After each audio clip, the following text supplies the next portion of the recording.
The headline from Mediaite, cable news more polarized today than 10 years ago. Bias accelerated after Trump election.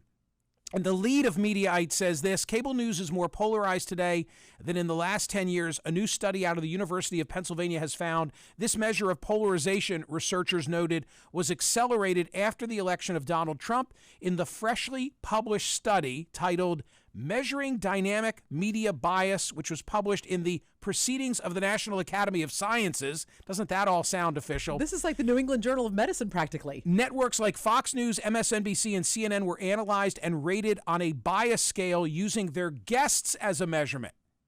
Here's what they did. I just cut to the chase. They looked at who were the guests. You by the way, when you go into the study, there is a Stanford database that has tracked for at least the last 10 years all appearances on all the cable channels, and I'm able to put my name in and like see this bar graph of how often I've been on, which is kind of wild. So what they did was... Can you track your own show? No, you track your own self. I can track my own self, okay, but I believe I can track my own show. I didn't play along with it for all that long. Oh, I'll go check it out. I just wanted to understand... how did they do this? Okay. How did they quantitatively measure bias in the media? And I'm not sure this is the best barometer, but where do you count? If you're a pundit. I'm also not sure that I have a better one. Okay, go ahead. Here's what they did.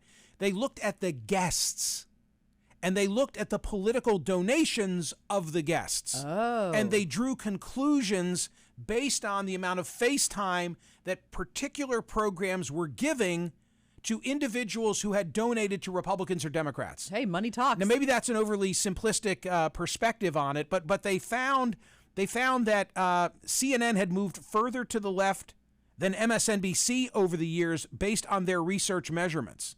That they started out with Fox on the right and MSNBC on the left and CNN somewhere in between, and that CNN, according to their metrics, had significantly moved closer to MSNBC. Wow.